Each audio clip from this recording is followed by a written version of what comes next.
دوستای عزیز و مهربونم، سحر هستم، راوی کانال داستان‌های عاشقانه با سحر. ممنونم که با سابسکرایب کردن کانال عضو ثابتی از خانواده گرم و دوست داشتنیمون میشید. جمعی صمیمی از دوستانی مهربون و خوشقلب که در هیچ کانال دیگه‌ای نمیتونید پیدا کنید. عادل که قول داد بره، انگار دلم آروم گرفت. همش با خودم میگفتم میره و با کیومرث برمیگرده. میره و به کیومرث میگه چی به سر من اومده. اون وقت کیومرث هر جا باشه خیلی زود خودشو به هم میرسونه. با رفتن عادل اما عجیبی قرار شدم. همش چشمم به ساعت بود و دعا میکردم زمان زودتر بگذره و خبری از کیومرث به هم برسه. کل روز سر سجاده نماز میخوندم و دعا میکردم و ذکر میگفتم بلکه خدا رحمی به دل من و بی کسی بچم بندازه. منیژه خانم حال بدمو گذاشته بود به پای بحث و دوام با عادل و مدام سعی میکرد دل به دلم بده تا کمتر قصه بخورم. میگفت تو آبستنی، اینقدر بیقراری واسه بچه بده. خودمم میدونستم، اما اون حال و روزم دست خودم نبود. یادم اون روز تو حیاط کنار منیژه خانم نشسته بودم و خیره بودم به دستاش که ماهرانه سبزی‌ها رو خورد میکرد و توی تشت بزرگ کنارش میریخت. دلم داشت اما از سینم بیرون میومد. 10 بار تا جلوی در رفته بودم و برگشته بودم. آمنه خانم، همون زنی که هوو داشت، مدام دلداری میداد و میگفت نکن اینجوری با خود دختر. به خدا که هرچی درد و مرزه از همین قصه خوردن است. باز تو زن دومی و پس زده شدی. من بدبخت چی بگم که زن اولم و شوهرم هفته به هفته به هم سر نمیزنه. زنی که انگار جادوش کرده.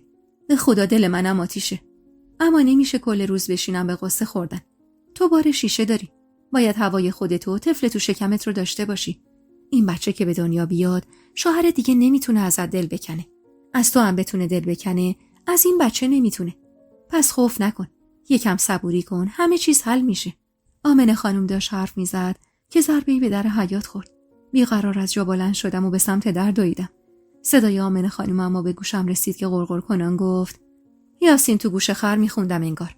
آخرش هم یه کاری میکنه بچهش بیفته. حالا ببین. حرفاشو خطاب منیژه خانم میزد.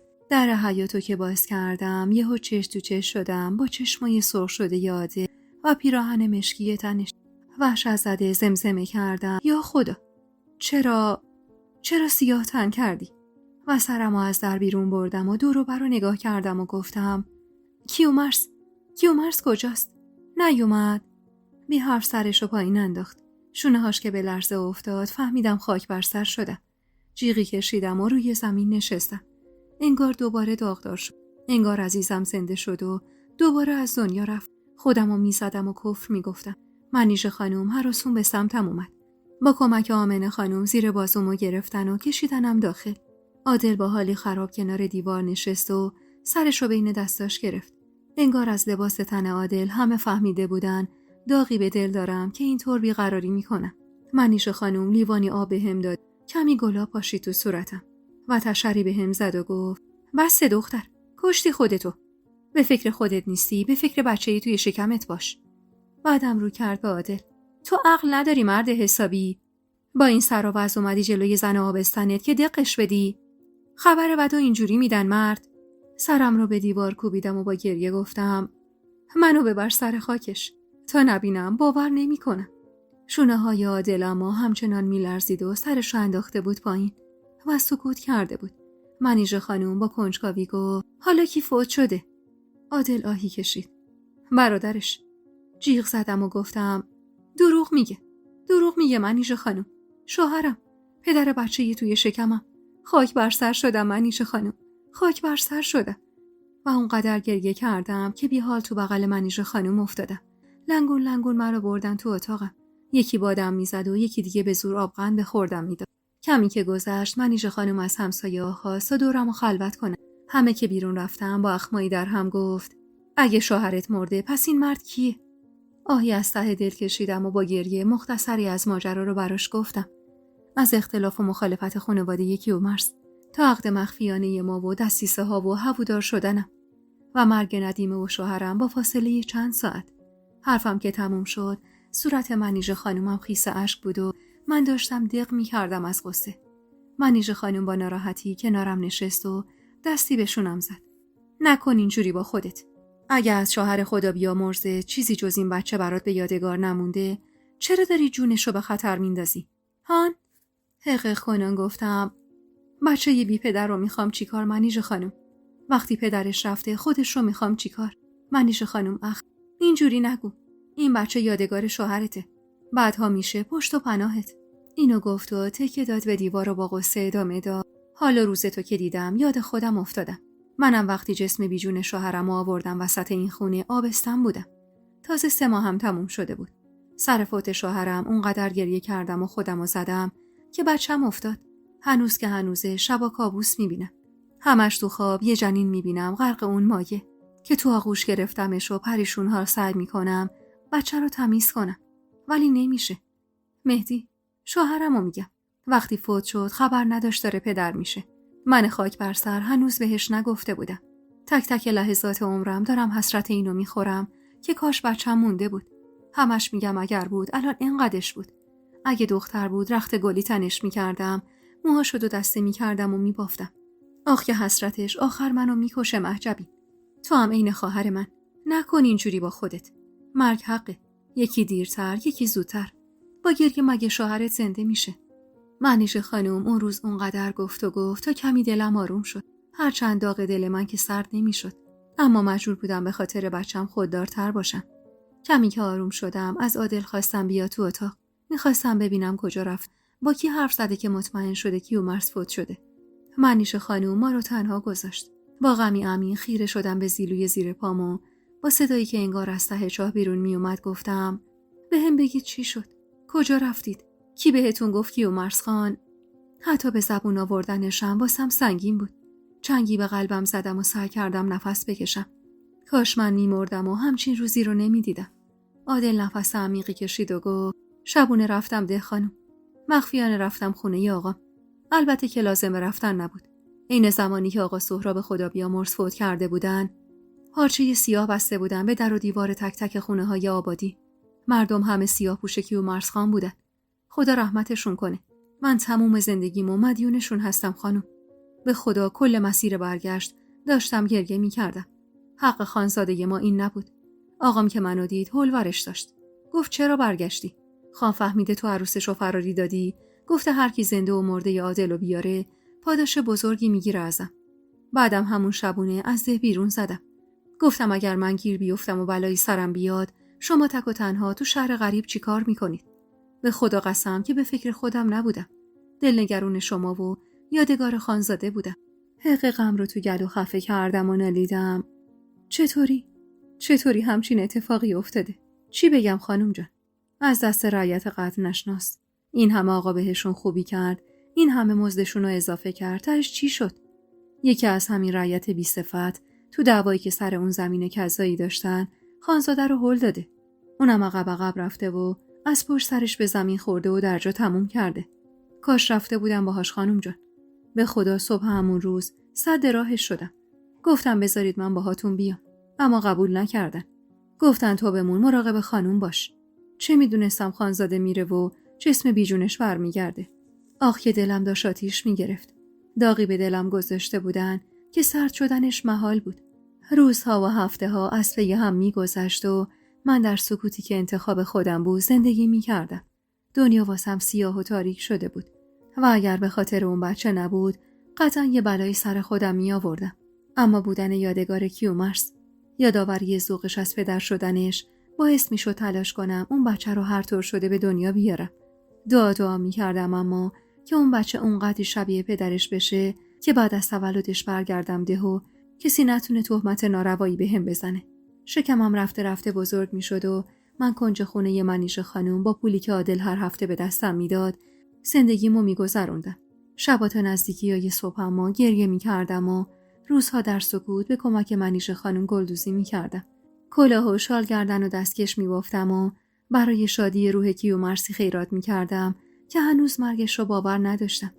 اما در کنار تموم اینا دست موهام سفید شده بود و مشت موهام می‌ریخت. پوست صورتم کدر شده بود و ورم بدی تو صورت و پاهام افتاده بود. به اصرار منیژه خانم چند باری رفته بودم طبیب و چند باری هم آزمایش داده بودم. اما طبیب میگفت جز فشارت که همیشه بالاست و باید سعی کنی مراعات کنی، مشکل دیگه ای نداری. اون روزا من یه زن 20 ساله بودم که درست قد یه زن 60 ساله درد و رنج کشیده بودم. به پیشنهاد منیژه خانم میرفتم کلاس قرآن یکی از همسایه‌ها و برای آروم شدنم روزی چند صفحه قرآن میخوندم، اما در نهایت داغ دلم سرد نمیشد. یعنی هیچ چیزی نمیتونست این داغو سرد کنه. بهار سال 1346 بود و من پا به ماه بودم.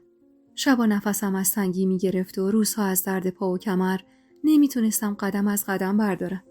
عادل مدتی بود توی یکی از خونه‌های همون کوچه اتاقی گرفته بود و بیشتر از قبل بهم سر میزد. گاهی نگاه خیرش رو روی خودم حس میکردم و گاهی نگرانی‌های بیش از حدش آزارم میداد. منیژه خانم چند باری مستقیم و غیر مستقیم بهم گفته بود تو راهی که من رفتم و نرو و تا برارو داری شوهر کن و تنها نمون. اما مگه من میتونستم به مردی جز کیومرث فکر کنم؟ گاهی حرفاشو نشنیده میگرفتم و گاهی با ناراحتی بهش میگفت که نمیتونم بعد از شوهرم به مرد دیگه‌ای فکر کنم. اردیبهشت ماه بود و هوای خوش شیراز هر آدمی رو مست میکرد. هر آدمی الا منی که شور زندگی مدت‌ها بود که تو وجودم مرده بود. منیژه خانم میگفت از شکل شکمت مشخصه امروز و فردا زایمان میکنی و من در حسرت بغل گرفتن بچم و آروم شدن دلم بودم. اون روز از درد کمرم تو سایه درخت نشسته بودم و خیره شده بودم به دعوای لفظی دخترای همسایه و داشتم به این فکر میکردم که بچه من دختر میشه یا پسر. هرچند زنای همسایه همشون میگفتن بچت پسره و منم از ته قلبم دلم میخواست بچم پسر باشه تا بعدها پشت و پناه هم بشه. تو فکر و خیال بودم و اشک آهسته از گوشه چشمم روی صورتم میریخت که در خونه باز شد. دختر سامیه خانم دوید سمت در حیاط. عادل بود. روز قبل هم سر زده بود و اومدنش اون ساعت از روز که میدونستم باید سر کار باشه واسم عجیب بود. چند وقتی میشد توی کارگاه چوبوری کار میکرد و ظاهرا درآمد خوبی هم داشت. هر بارم زنای همسایه با طعنه و کنایه بهش میگفتن که کم کم باید آستین بالا بزنی و زن بگیری. عادل سرخ میشد و سرشو پایین مینداخت. به زحمت از جا بلند شدم و رو سریمو روی سرم انداختم. اونقدر ریزش موهام زیاد شده بود که منیژه خانم با یه قیچی موهامو خودش واسم کوتاه کرده بود. بلکه به قولش جون بگیرن. دستی به پیراهن بلند و گشادم که هنر دست سامیه خانم بود کشیدم و به سمت عادل رفتم. یه ساک تقریبا بزرگ دستش بود و به نظر می اومد مسافر باشه. بعد از سلام و احوالپرسی ساده کنجکاو گفتم جایی میرید؟ لبخندی زد. نه، اینا برای شماست. با تعجب گفتم برای من؟ سری تکون داد و کیفو گذاشت جلو. کنجکاو زیپ رو باز کردم. یه عالم لباس نوزادی نخی، حوله و پتو و یه سری وسایل دیگه. با تعجب گفتم واسه بچه من گرفتید؟ بله. چند روزی بود سرم گرم خرید اینا بود. نمیدونستم یه نوزاد چی لازم داره.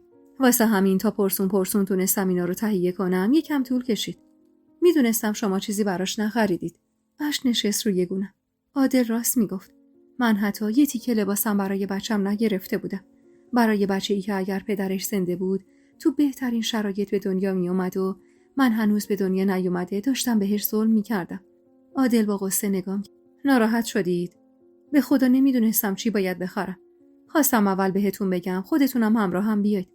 اما گفتم شاید نخواهید بیاید. الانم طوری نشده. میرم همه رو پس میدم.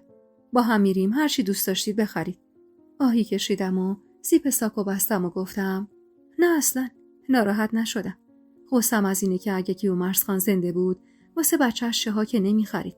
حتما یه اتاق واسش آماده میکرد. واسش دایه می آورد تا اشکی به صورت بچه‌ش نشینه. اینا رو گفتم و با بغض سرمو پایین انداختم. چون یاد آخرین شب بودنمون با هم افتاده بودم و جیگرم داشت میسوخت.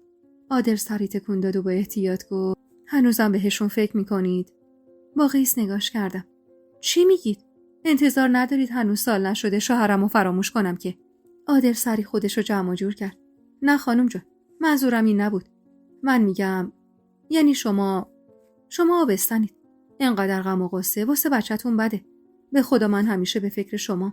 به سختی قدم برداشتم و روی گلیم کنار دیوار نشستم و مشغول درآوردن لباسا شدم. بعد مدت‌ها لبخند به لبم اومده بود از دیدن لباسایی که قرار بود تن بچه‌م بره. عادل با فاصله ازم نشست و گفت بعد تولد این بچه چطور میخواید براش سجل بگیرید؟ شما تقریباً هیچ مدرکی همراهتون نیست. این تنها موضوعی بود که اصلا بهش فکر نمی‌کردم. چون میخواستم بعد از تولد بچه‌م برگردم آبادی خودمون و دعا می‌کردم شباهت بچه‌م به کیومرث بتونه کمکم کنه تا اون بچه رو به حق و حقوقش برسونم. واسه همین آهسته گفتم سجل برام مهم نیست. بعد تولد بچه‌م برمیگردم ده. عادل گفت ده. شما حالتون خوبه؟ برگردیده که چی بشه؟ فکر کردید خان و طلاخاتون بعد این همه وقت داغشون سرد شده و از شما میگذرن؟ بی تفاوت در حالی که لباسا رو تماشا میکردم گفتم واسه مهم نیست.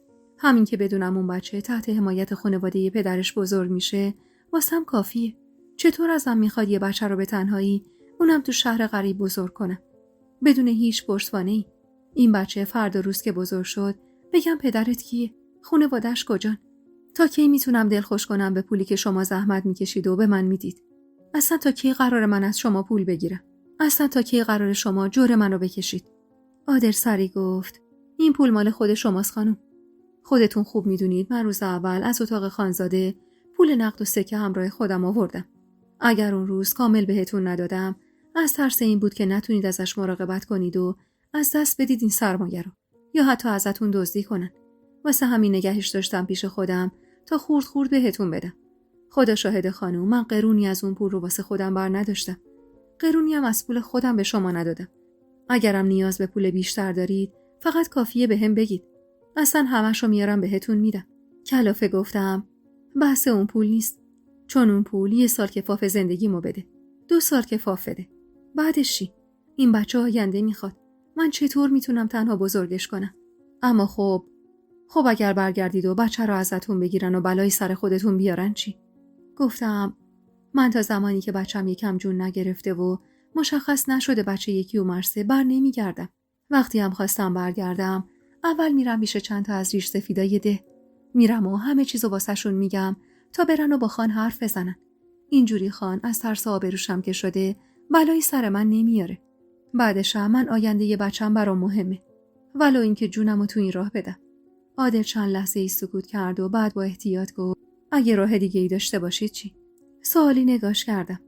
میتونستم حدس بزنم راه دیگه چیه و حرفی که 1000 بار تونو که زبونش اومده و روش نشده بزنه چیه. اما سکوت کردم تا ببینم میخواد چی بگه. عادل دستی به صورتش کشید و گفت بعد از تولد بچه با من ازدواج میکنید؟ نگاه تندی بهش انداختم. هرگز فکر نمی‌کردم انقدر راحت این حرفو به زبون بیاره. نگاه غضبناکم و که دید سری گفت خواهش میکنم از دستم ناراحت نشید. به خدا شما این خواهر منید. من اگر حرفی میزنم به خاطر این بچه است. نمیخوام به خاطر مشکلات مالی جون خودتون و این بچه رو به خطر بندازید. با من ازدواج کنید. یه ازدواج سوری. به خدا قسم من دستم بهتون نمیخوره. بیا تو خونه من زندگی کنید. هر دوتون. خودم هم واسش سجل میگیرم. به اسم خودم. اصلا میرم اعلام مفقودی میکنم واسه سجل شما. من سراغ گرفتم از یکی مراحلش زیاد سخت نیست. یه استشهاد جمع میکنی میگیم چند نفر امضا کنن که شما چند سال زن من هستید و این بچه منه. با خشم و عصبانیت گفتم این بچه یکی عمرس خانه. هر کسی حرفی غیر از این بزنه با من طرفه. من حتی اگه بمیرمم راضی نمیشم اسم کسی غیر از کیومرث تو سجل بچم باشه. حرفت رو هم نشنیده میگیرم آقا عادل. شما این برادر من بودید. این چند ماه در حق من بزرگی کردید. اما به خداوندی خدا قسم یک بار دیگه، فقط یک بار دیگه همچین حرفی بزنید با همین شکم سنگین جوری گم و گور میشم که تا ابد پیدام نکنید. من زن کیومرث خانم. من هنوز خواب کیومرث خان رو میبینم. درسته زیاد باهاش زندگی نکردم، اما تو همون مدت زمان کم قد یه عمر خاطره دارم از مردی که تو مردونگی نظیر نداشت. از من نخواهید اسمش رو از زندگیم حذف کنم، چون من فقط با خاطرات کیومرث خانه که زندم. من فقط به خاطر بچه کیومرث خانه که دارم نفس میکشم. دلیل زنده بودنم رو ازم نگیرید. اینو گفتم و با حالی خراب بدون برداشتن ساک لباس بچه راهی اتاقم شد. قلبم داشت از سینم بیرون میزد. چطور میتونستم اسم کیومرث رو از زندگیم حذف کنم؟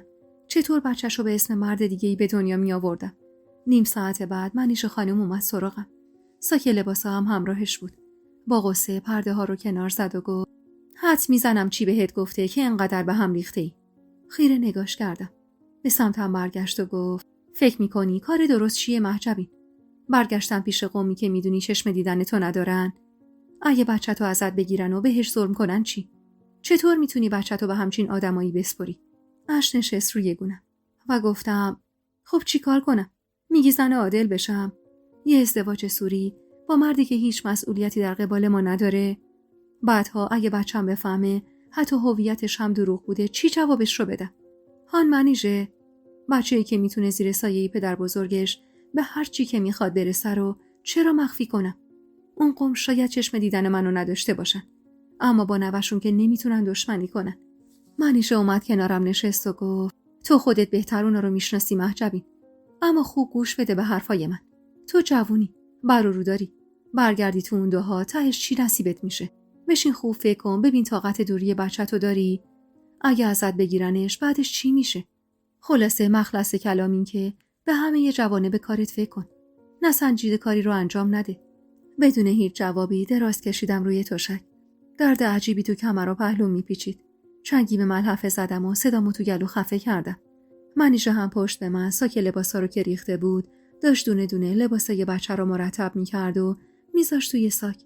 وزیر لب میگفت یه دونه از این کمد پارچه‌یا بگیر به نظرم، هم برای وسایل خودت هم برای وسایل بچه.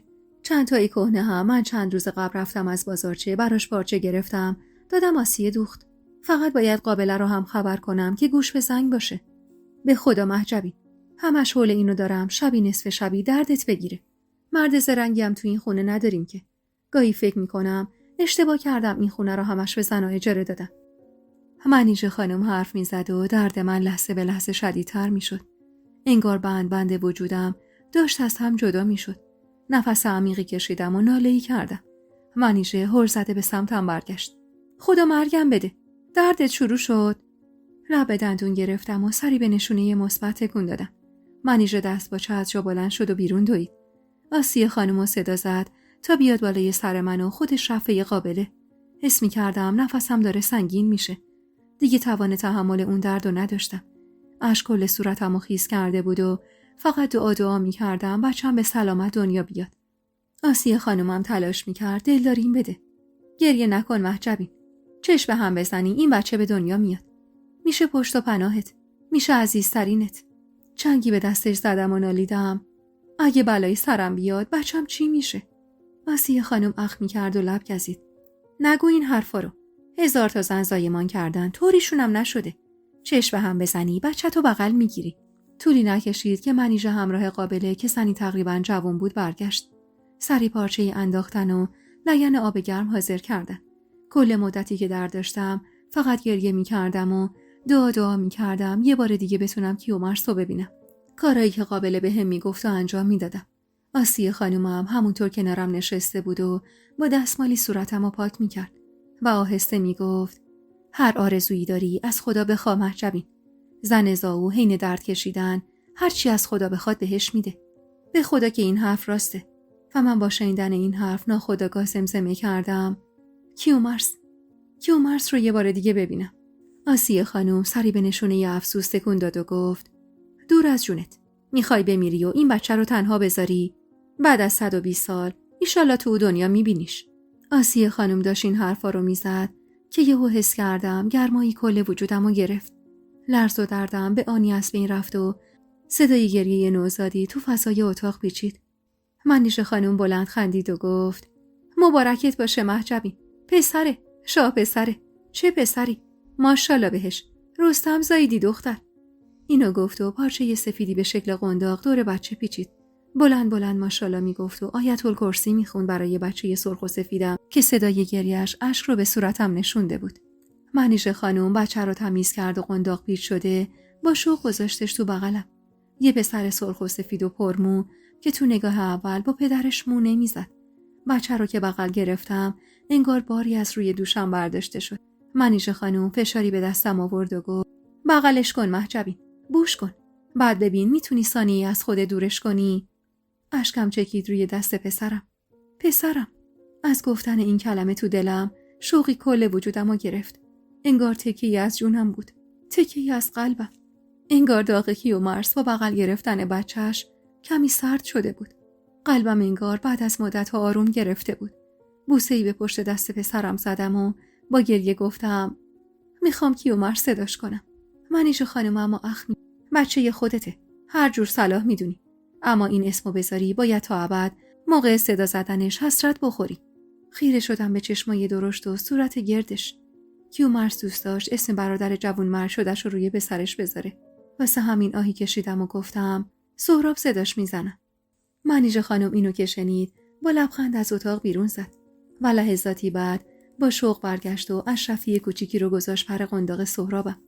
نامدار باشه الهی. پا قدمش پر از خیر و برکت باشه برات. انشاءالله غم و غصه رو از دل دور کنه. قابل بعد از کلی توصیه مزدش رو گرفت و رفت. منیژه خانم کمکم کرد بچه‌مو شیر بدم. بعدم با کمک آسیه خانم سوپ مقوی واسم درست کردن و به زور به خوردم دادن. خدا رو شکر می‌کردم که همسایه‌های خوبی دارم. همشون عین پروانه دورم میچرخیدن و بچه‌مو دست به دست می‌کردن و کادویی کنار قنداقش می‌ذاشتن.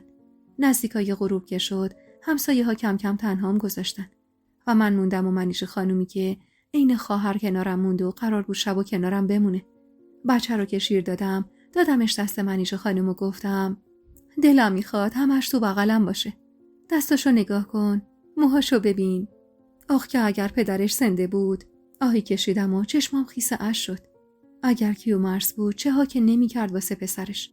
حسرتی به دلم بود که محال بود از دلم بره. همش تصور می‌کردم اگه کیومرث بود چیکار می‌کرد. بچه‌مو نزدیک خودم خوابوندم و دراز کشیدم. منیژه نشست کنار بچه و گفت چشمات خیلی سرخ شده مهجبی. بگیر بخواب، من حواسم به بچه هست. بی اختیار پلکم روی هم افتاد و خوابم برد و عمیق‌ترین و راحت‌ترین خواب رو توی اون چند ماه تجربه کردم. نیمه های شب چند باری برای شیر دادن به سهراب بیدار شدم. اما دوباره گیج خوابم برد و صبح که بیدار شدم انگار جون تازه‌ای گرفته بودم. همه اینا رو هم مدیون منیژه خانم بودم. کمی راه رفتم و بچه رو شیر دادم. منیژه هم رفته بود، گوشت و جگر خریده بود و واسم کباب کرده بود. میگفت مایه زیادی از دست دادی و باید حسابی تقویت بشی تا جون به تنت برگرده. اون مدت تازه فهمیده بودم منیژه راست میگه. اونقدر وابسته سهراب بودم که حتی نمیخواستم ثانیه‌ای از خودم دورش کنم. لحظه چشم ازش بر نمیداشتم و اگر کسی بغلش میکرد با حول و ولا مدام نگاش میکردم. یکی دو روز که از به دنیا آمدن بچم گذشت و یکم حالم بهتر شد، سر و کله عادل پیدا شد. خبر نداشت زایمان کردم. چند باری منیژه خواسته بود بهش خبر بده، اما من اجازه نداده بودم. راستش دلچرکین شده بودم ازش. عادل که وارد حیاط شد و من و بچه به بغل زیر سایه درختی حیرت زده با قدمای بلند به هم نزدیک شد. لبخندی رو لبش بود و با شوق به بچه‌ای که توی بغلم بود نگاه میکرد. کنارم زانو زد و با تعجب گفت کی به دنیا اومده؟ چرا به هم خبر ندادید؟ و بعدش با هیجانی مضاعف گفت دختره؟ لبخند کمجونی زدم و گفتم پسره، 3 روزه به دنیا اومده. اسمش رو گذاشتم سهراب. عادل لب باز کرد و گفت چقدر شبیه، اما ادامه حرفش رو خورد. با چشمای خیس از اشک نگاش کردم. شبیه پدرش بود. عجیب و غریب شبیهش بود. اونقدر شبیه که هر کسی که کیومرث رو دیده بود با اولین نگاه متوجه میشد. عادل دستاشو دراز کرد و گفت میتونم چند لحظه بغلش کنم؟ سری تکون دادم و با احتیاط سهرابو گذاشتم تو بغلش. خیره نگاش کردم. آروم پر قنداقو کنار زد و دست بچه رو گرفت. منیژه از پشت سر عادل چشم و ابروی واسم اومد که یعنی این مردو از دست نده. اما مگه میتونستم؟ دل من تا ابد تنگ مردی بود که هیچ وقت نمیتونستم ببینمش و این بدترین داغ دنیا بود. کیومرث شبیه محمود نبود. کیومرث یه عشق زودگذر دوران بچگیم نبود که بخوام مثل محمود بعد از 1 سال اندی فراموشش کنم و برم دنبال زندگی. عادل کمی بچه رو تو بغلش نگه داشت و بعد گذاشتش تو بغلم. خودتون خوبید خانوم؟ مشکلی ندارید؟ چرا به من خبر ندادید؟ خوبم، خدا رو شکر مشکلی نداشتیم. با فاصله ازم نشست و گفت هنوز تصمیمتون برای رفتن به آبادی جدیه؟ نگاهی به سهراب انداختم. منی که حتی طاقت لحظه دوریشو نداشتم چطور میتونستم از خودم جداش کنم؟ منیژه با 3 لیوان شربت خنک نزدیک شد و گفت بره آبادی چیکار آقا عادل؟ به خدا از وقتی این بچه به دنیا آمده چشم ازش بر نداشته. تا قبل از به دنیا آمدنش که نمیدونست بچه ی آدم انقدر عزیزه. بعدم این بچه شیرخوار است. هر تصمیمی قراره بگیره باید بذاره واسه وقتی که این بچه از آب و گل در بیاد. حداقل 2 سالش بشه از شیر بگیرتش، تا اون موقع هم خدا کریمه. سکوت کردم و سرم با خوردن شربت گرم کردم. منیژه درست میگفت. تا وقتی بچه‌م شیرخواره بود بردنش به ده کار درستی نبود.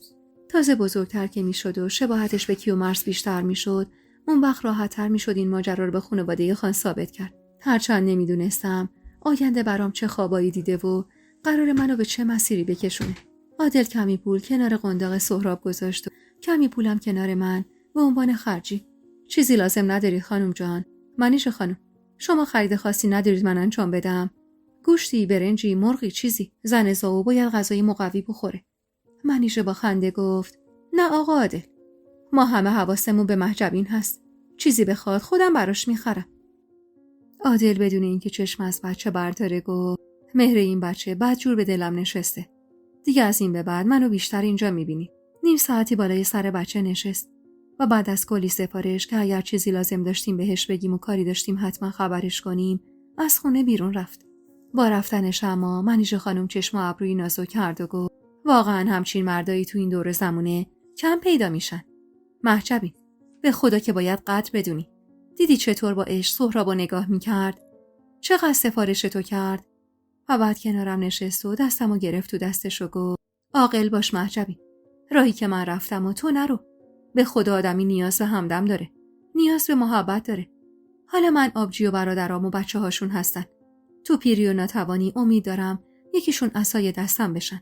یا وقتی دلم بگیره یا کمکی بخوام میتونم بهشون رو بزنم. بچه هاشون رو اونقدر دوست دارم که هر چی بگم نه نمیارن. اما تو چی؟ تو کی رو داری مهجبین؟ فردا روز به مشکل خوردی از کی کمک میخوای؟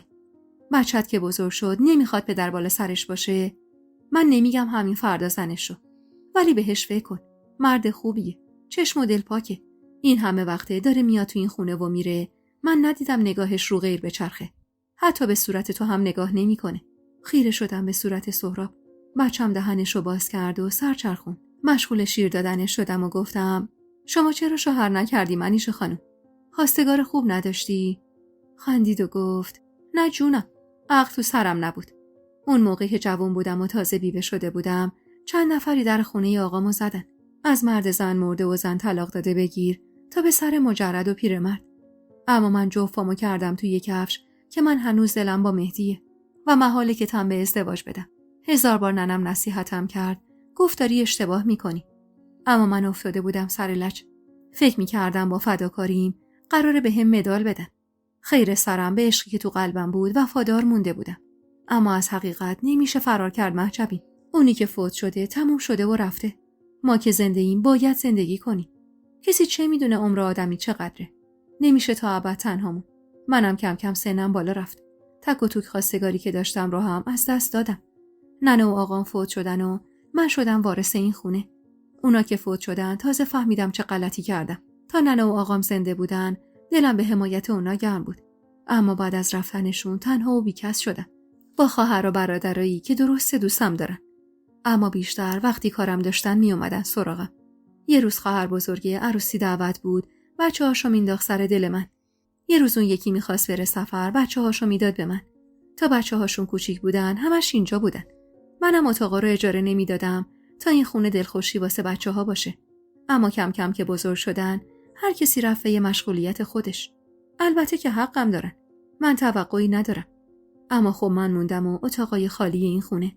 کم کم گشتم و واسه اتاقا مستاجر پیدا کردم تا از این طریق از تنهایی در بیام. اما خب هیچ کسی شریک زندگی آدم نمیشه. شوهر و سایه سر آدم نمیشه. خیره شدم به صورت پرموی پسرم و با قاطعیت گفتم: من تنها نیستم منیژه. من سهرابمو دارم.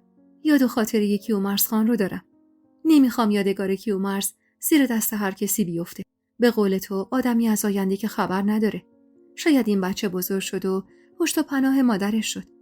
شاید بعدها فهمید پدر واقعیش کیه و توف انداخت تو صورت منی که سعی کرده بودم بهترین زندگی رو براش فراهم کنم. ازم نخواه ازدواج کنم منیژه. من یه روز از سر جبر روزگار برای نجات زندگیم زن کیومرث شدم. مدت زمان کمی هم باهاش زندگی کردم که همش هم به اتفاقات جور و جور گذشت. اما تو همون مدت کم جوری عاشقش شدم که تا جون دارم نمیتونم کسی رو جایگزینش کنم. منیژه شونه‌ای بالا انداخت. صلاح مملکت خیش رو خسروان دانن.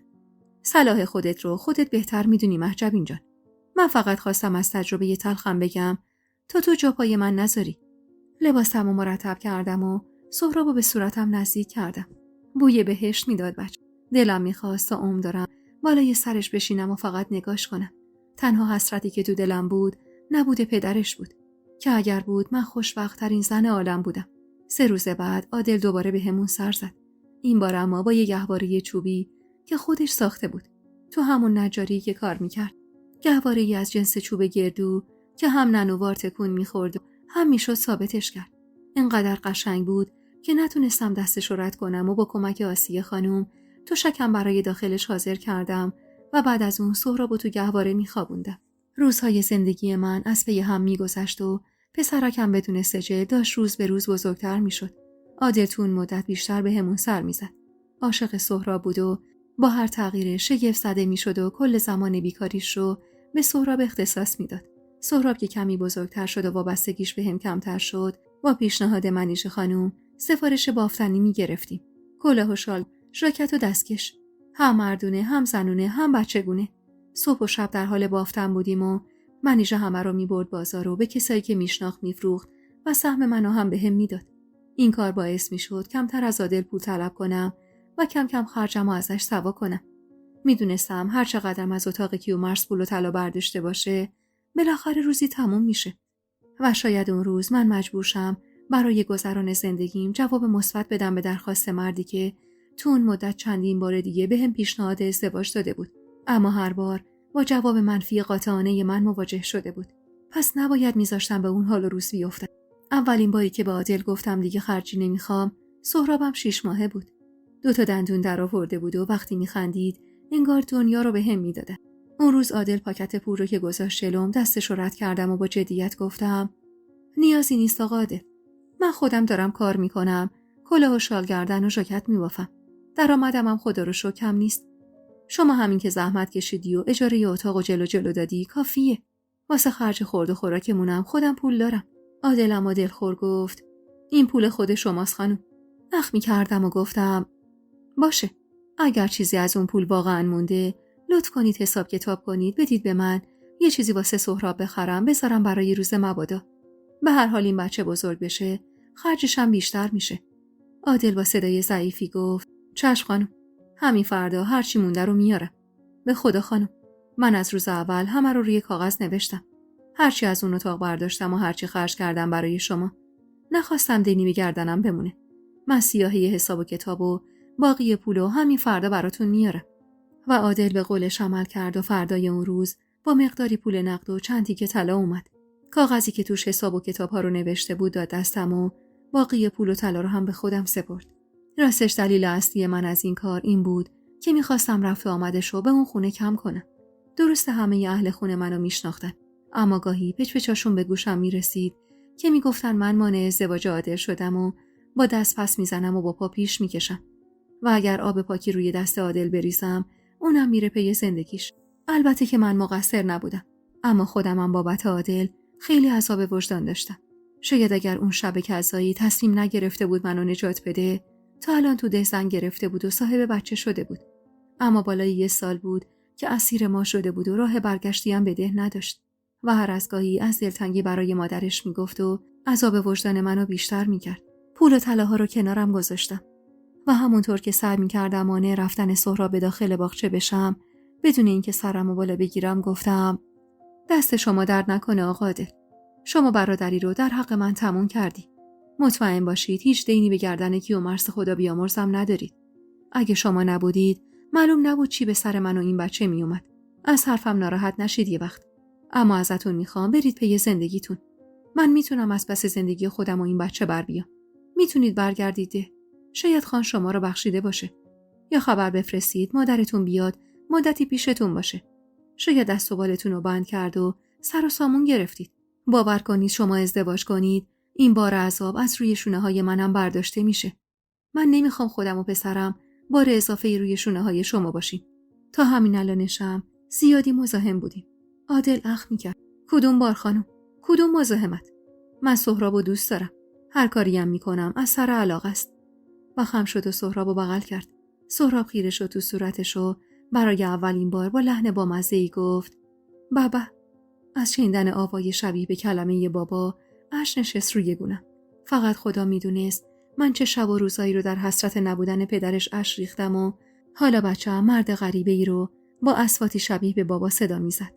دست دراز کردم تا سهراب از بغلش بگیرم که عادل مانعم شد و با ناراحتی گفت اگر به فکر خودتون نیستید به فکر این بچه باشید خانم. به بچه‌ای که چند وقت دیگه نیاز به محبت پدر داره. به بچه‌ای که میخواد یه حسرت نداشتن پدر رو به دلش بذارید. اینا رو گفت و کمی به هم نزدیک شد و برای بار چندم با صدای آرومی گفت با من ازدواج کنید. بعدش هرچی شما بگید. اصلا با من توی اتاق نمونید. فقط بذارید من پدر این بچه باشم. 1 سال و اندیه که هنوز لباس سیاه هستن در نیوردید.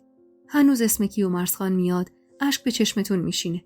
من میدونم شما عاشق خانزاده بودید. میدونم هنوز قلبتون براش میتپه. منم انتظاری ندارم از شما. فقط میخوام سایم بالا سرتون باشه. نمیخوام هر کس و ناکسی نگاه چپ بهتون بندازه. سرم پایین بود و داشتم به حرفای عادل گوش میکردم. حرفایی که نمیتونستم قبولش کنم، نمیتونستم چشم ببندم روش.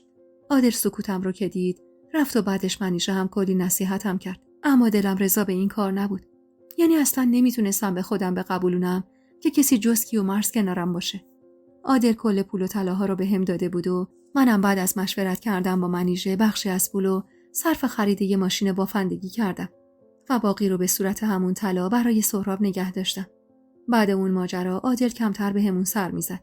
البته که نمیتونست جلوی خودش رو بگیره و هفته یه بار جمعه ها سری به سهراب میزد و 1 ساعتی تو حیاط با سهراب بازی میکرد و بعد میرفت. زنای همسایه هم سرزنشم میکردن و میگفتن با شرایط تو مردی بهتر از این مرد گیرت نمیاد. اما من هیچ جوره قبول نمیکردم. سال داشت 9 میشد و سهراب داشت به کمک دیوار راه میرفت. به سرکم اونقدر شیرین و خواستنی بود که به سفارش منیژه چش نظر به لباسش وصل میکردم و ابدا اجازه نمیدادم از جلوی چشمم دور بشه. هنوز عادل هر هفته به دیدنش میومد و سهراب با وجود این دید و بازدیدای خیلی کم عجیب دوستش داشت و بی توجه به تلاشای من عادل و بابا صدا میزد. هرچند هر کسی تو نگاه اول متوجه میشد که این بچه هیچ شباهتی با عادل نداره. شبیه منم که نبود. پس مشخص بود که پدرش نیست. اما عادل از شنیدن لفظ بابا چنان خوشحال میشد که گاهی من واقعا تعجب میکردم که چطور میتونه به یه بچه غریبه اینطور عشق بورزه. چشمای درشت و موهای قهوه‌ای رنگ و لخت سهراب منو یاد پدرش مینداخت و هر بار با دیدنش اشک تو چشمم جمع میشد. همسایه‌ها عاشقش بودن، مخصوصا منیژه خانم که جونش بود و سهراب. غذاشو خودش میداد و کل روز تو اتاق من در حال بافتن بود و این وسط حواسش هم به سهراب بود. منم اونقدر رو سهراب حساس بودم که صدای همه در اومده بود. تو این مدتم حتی یه چارقد برای خودم نخریده بودم. اما واسه سهراب مدام لباس می‌خریدم. تا یکم لباسش چرکی میشد، میبخشیدم به نیازمند و لباس نو براش می‌خریدم.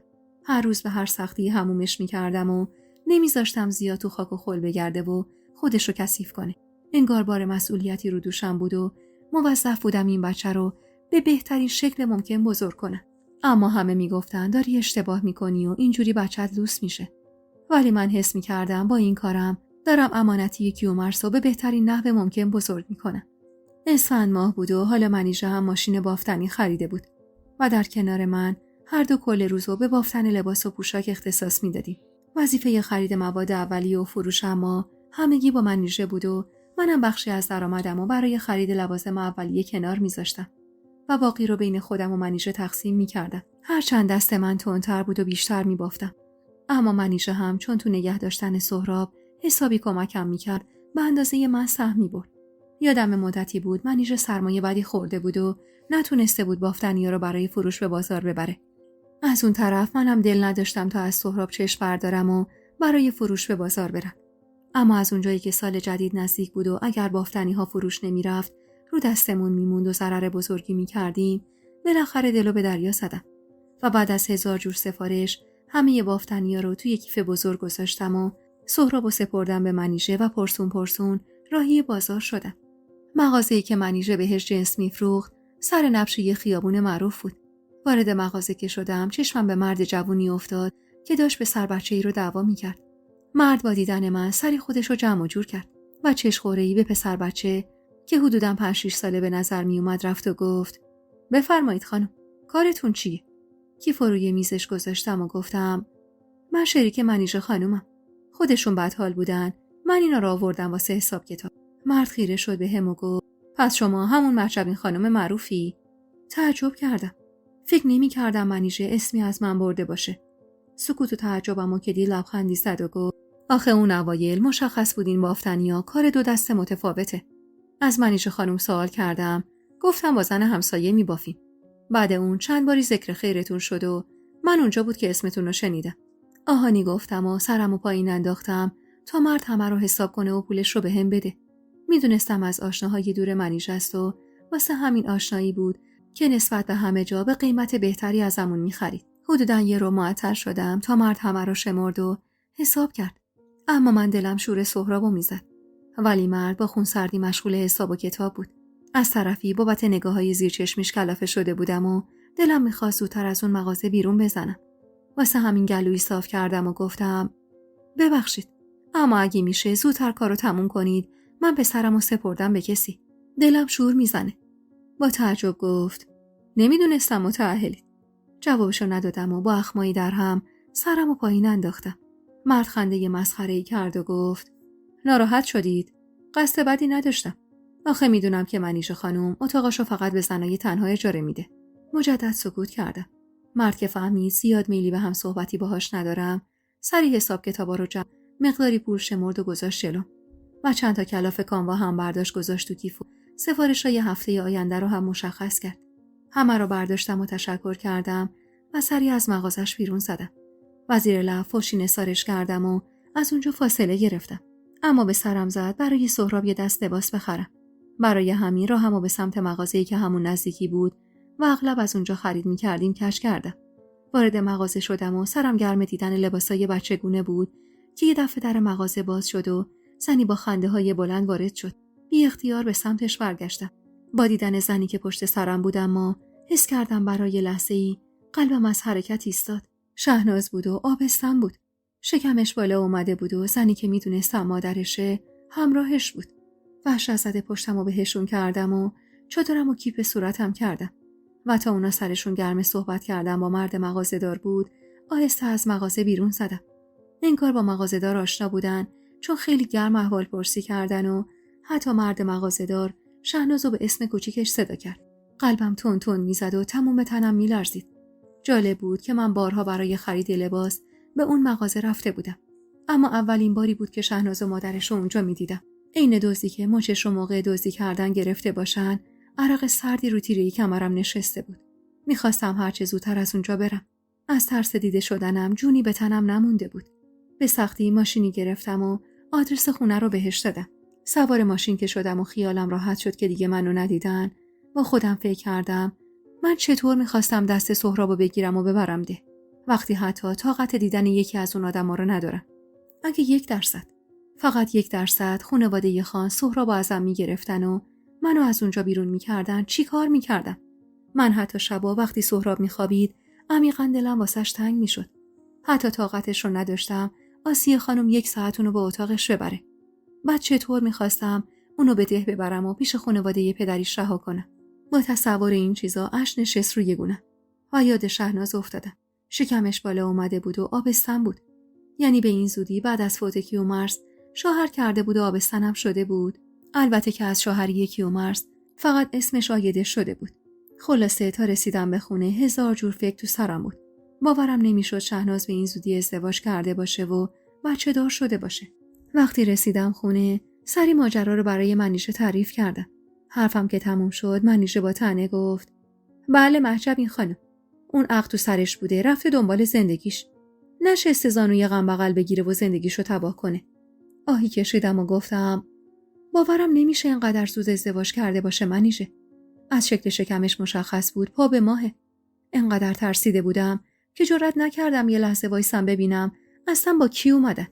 سری ماشین گرفتم و برگشتم. اینو که گفتم یهو انگار یه حالی شدم. خیره شدم به سهراب که تازه خوابش برده بود و با تردید گفتم میگم منیژه، یعنی واقعا کیومرث فوت شده؟ منیژه سری به نشونه ی افسوس تکون داد. آخرش تو مجنون میشی. حالا ببین کی گفتم. بعد این همه وقت تازه میگی کیومرث فوت شده یا نه؟ تو اصلا عقل تو سرت هست محجبین؟ اینو گفت و مشغول مرتب کردن کامباها شد. من اما تمام فکر و ذکرم پی شهناز و شکم بالا اومدش بود. با خودم گفتم کیومرث که به شهناز دست نزده بود. پس بعید نبود اگر شهناز بعد از فوت کیومرث سری ازدواج کرده باشه و بچه دار شده باشه. 2-3 روزی از اون ماجرا گذشته بود و هنوز من فکرم مشغول شهناز و آبستن بودنش بود. اصلا واسم سوال بود شهناز تو اون شهر چیکار میکرد؟ از روستای ما تا شیراز حدوداً 8 ساعتی با ماشین راه بود و بعید میدونستم شهناز برای خرید به شیراز اومده باشه و حدس میزدم تو همون شهر زندگی میکردن. اواسط هفته بود و منیشه برای خرید چند کاموا بیرون رفته بود. وقتی برگشت حسابی سر حال خوشحال بود. تا منو دید دستمو گرفت و منو کشون تو اتاق. نفس میزد و حسابی هیجان زده بود. با تعجب نگاش کردم و گفتم چته منیشه؟ چرا نفس میزنی؟ خندید و گفت وای که نمیدونی من چقدر خوشحالم. هرچند میدونم بهت بگم رو ترش میکنی و باز لگد میزنی به بختت. دلخور گفتم حرف میزنی یا پاشم برم پی کارم منیژه پشت چشمی نازک کرد. سجاد ازت خواستگاری کرده. بی‌حوصله گفتم سجاد کیه دیگه؟ پسرعمه آقام دیگه. کلافه گفتم پسرعمه آقای تو رو من از کجا باید بشناسم؟ وای محجبی چقدر خنگ شدی. سجاد همون مغازه داری که جنسا رو بهش میفروشیم. با یادآوری اون مغازه دار اخمی کردم و گفتم ناراحت نشی یا منیژه، اما این فامیلتون خیلی بیخود کرده. تو هم اشتباه کردی که در مورد من بهش گفتی. اصلا مگه من دنبال شوهرم منیژه که تو انقدر بابت خواستگار پیدا شدم واسه من خوشحالی؟ من اگر میخواستم شوهر کنم کی بهتر از عادل که میدونم بچه‌مو رو تخم چشمش نگه میداره. منیژه چپ نگام کرد و گفت از بس که کم عقلی دختر. سجاد یه خواستگار عادی نیست. وضع مالیش خیلی خوبه. جز این مغازه چند تا مغازه دیگه هم تو راسته بازار وکیل داره. خودش هم اتفاقی اون روز اون مغازه بوده. وگرنه اونجا صاحب کاره و چند نفر زیر دستش دارن که تو مغازه هاش کار میکنن. بی‌حوصله گفتم تو رو خدا دست از سر من بردار منیژه. من نخوام شوهر کنم باید کی رو ببینم؟ هان. منیژه کنارم نشست و گفت به خدا عقل تو سرت نیست محجبی. اون دختره که دختر داییش بود به قول خودت شوهر کرده و شکمش بالا اومده. ولی تو چی؟ نشستی زانوی غم بغل گرفتی، فکر کردی تهش چی میشه؟ همین سهرابی که نمیذاری اش به صورتش بشینه 4 روز دیگه بزرگ شد میگه غلط کردی نشستی به پای من. زن که گرفت میره پی زندگیش، ماه به ماه بهت سرم نمیزنه. آدمیزاد همدم میخواد. نمیشه که تو ابد تنها بمونی. سجاد مرد خوبیه. پول داره. زن از دست داده است و قدر زنو میدونه. این عادل جوون مجرد نیست. یه پسر 5 ساله هم داره. زنش 3 سالی هست فوت شده. اونم عین تو کل این 3 سالو در برابر اصرار دیگرون برای ازدواجش مقاومت کرده. همش میگفته دلم نمیاد رو سر پسرم زن بابا بیارم. این بچه رو 3 ساله با خودش این ور و اون ور میبرده تا کسی نگاه بد بهش نندازه. محجبی گوش بده به من. شرایط تو و سجاد عین همه. هر دو عزیزی رو از دست دادید که عاشقانه دوستش داشتید. هر دو یه بچه دارید که روش حساسیت شدیدی دارید. سجاد بهترین مورد برای توئه. یه خونه بزرگ تو بهترین نقطه شیراز داره. راحت میتونه برات خدمتکار بگیره تا با خیال راحت بچه‌ها رو بزرگ کنی. این مورد عین عادل نیست محجبی. یه نگاه به خودت بنداز، به دستات، به چروکای ریز و درشت صورتت تو این سن و سال. تا کی میخوای ببافی؟ فردا روز این بچه بزرگ شد، فکر کردی با دستکش بافتن میتونی خرجشو بدی؟ نفس عمیقی کشیدم و قاطعیت گفتم دور منو واسه ازدواج خط بکش منیژه. من میدونم آدما تا وقتی زنده‌ام باید زندگی کنن. اما تو خیال کردی من زنده‌ام؟ فکر کردی منی که دارم راه میرم و نفس میکشم زنده‌ام منیژه؟ نه جونم. من همون روزی که از پنجره اتاقم تو اون عمارت لعنت شده جسم بیجون شوهرمو دیدم و حتی جرئت نکردم برم پایین تا ببینم چه خاکی به سرم شده مردم. من همون شبی که فهمیدم برای نجات جون تنها یادگار شوهرم باید از زادگاهم فرار کنم مردم. همون روزی که داشتم تو این شهر خراب شده دنبال یه اتاق میگشتم و فرسنگ‌ها دورتر از من داشتن شوهرمو عزیزترینم رو به خاک میسپردن مردم منیژه. من اگر نفس میکشم، اگر راه میرم، اگه جونی تو تن دارم فقط و فقط به خاطر این بچه است. فقط به خاطر مسئولیتی که رو دوشمه. من از خدام این بچه بزرگ شد خانواده تشکیل بده و بره من چطور ازدواج کنم وقتی حتی طاقت ندارم یکی از اهل این خونه لحظه‌ای به بچم اخم کنه؟ چطور شوهر کنم وقتی هنوز شب خواب کیومرث رو میبینم؟ این آخرین باری که دارم سر این ماجرا باهات بحث میکنم منیژه. میدونم دوستم داری. میدونم حس خواهرانه نسبت به هم داری. میدونم سهرابو عین بچه خودت دوست داری، اما تو رو به هر کسی که میپرستی منو تو مضیقه نذار. بذار تو این خونه امنی که پیدا کردم بمونم. بهم فشار بیاری مجبور میشم جمع کنم و از اینجا برم. از امروز تا روزی که زندم من تحت هیچ شرایطی ازدواج نمی‌کنم. اینو گفتم و دلخور از جا بلند شدم. خسته شده بودم از اصرارای بیخود اطرافیان، از حرف آدمایی که یه ذره از درد منو نکشیده بودن و قضاوتم می‌کردن، از منیشه‌ای که از داغ دل من خبر داشت و اصرار به ازدواجم داشت. بعد از اون ماجرا منیشه چند وقتی با هم سرسنگین بود. کمتر حرف میزد و همش اخماش تو هم بود. منم سعی می‌کردم به این رفتارش بی‌توجه باشم، به امید اینکه کم کم یادش بره و همه چیز درست بشه. سال نو نزدیک بود و دلم می‌خواست بعد از 1 سال و نیم سر سفره 7 سین لباس سیاه هستم بکنم. هرچند داغی که به دلم بود تا ابد تازه بود و فراموش کردنش تقریبا غیر ممکن. اون روز یکی از بافتنیایی که خودم واسه سهراب بافته بودم و تنش کردم. کلاه سرش گذاشتم و شال گردن و دور گردنش پیچیدم. بچم زیاد از خونه بیرون نمی. حالا که لباس بیرون تنش کرده بود حسابی ذوق داشت. با هم رفتیم بازار. اول یه دست لباس واسه سهراب خریدم تا موقع سال تحویل لباس نو تنش کنم. بعدم یه قواره پارچه قهوه‌ای رنگ با گلای ریز کرم واسه خودم گرفتم تا بدم آسیه خانم واسم بدوزه. سهراب از دیدن شلوغی بازار و زرق و برق مغازه‌ها حسابی سر ذوق اومده بود و مدام با چشمای گردش اطرافو نگاه میکرد. به سرم زد سری به اون مغازه‌ای که شهناز رو دیده بودم بزنم. با خودم گفتم شاید مغازه‌دار چیزی از شهناز بدونه. واسه همین دلو به دریا زدم و به سمت اون مغازه رفتم. مرد مغازه‌دار داشت جنساشو نشون 2 زنی که واسه خرید اومده بودن میداد. چادرمو جلو کشیدم و چرخی تو مغازه زدم تا سرش خلوت بشه. زنا که بیرون رفتن نزدیک شدم و سلامی کردم. مرد نیم نگاهی بهم انداخت و با خوشرویی جواب داد. چند باری ازش خرید کرده بودم و گمونم منو میشناخت. کمی دست کردم و بالاخره لب باز کردم. ببخشید آقا، من یه سوال داشتم ازتون. چند وقت قبل خواهر من واسه خرید لباس اومده اینجا. بعد تو مغازه شما یه آشنای قدیمی دیده که من مدت زیادی دنبال رد و نشونی ازشون هستم. خواهرم دست باچه شده نتونسته بره جلو باهاشون حرف بزنه. اما میگفت گویا شما هم میشناختید اونا رو. مرد با تعجب گفت کی؟ اسم و رسمش چیه؟ با صدای لرزونی اسم و فامیل شهناز رو بهش گفتم. مرد کمی فکر کرد و گفت آهان، شهناز خانومو میگی؟ آشنای من که نیست. یعنی خودش آشنا نیست. شوهرش رو میشناسم. کنجکاو گفتم شوهرش کیه؟ مرد اخ میکرد. شما چی کارشی؟ واسه چی در موردش سوال میکنی؟ دستمو مشت کردم تا جلوی لرزش بدنمو بگیرم و گفتم من خیلی سال قبل سر یه ماجرایی دینی به شهناز داشتم و بعد بهش گفتم تو کدوم روستا سمت کدوم استان زندگی میکردیم. گفتم تو بچگی با هم بزرگ شدیم تا همین 1 سال اندی قبل که زن پسرم مش شده بود و ازش خبر داشتم. اما بعدش من شوهر کردم از اون روستا رفتم و دیگه بر نگشتم به روستای خودم. گفتم الان که خواهرم گفت اینجا دیدتش، گفتم شاید شما بتونید یه آدرس بهم بدید بتونم برم بهش سر بزنم و دینمو ادا کنم. مرد با تردید نگام کرد. مشخص بود دروغمو باور نکرده.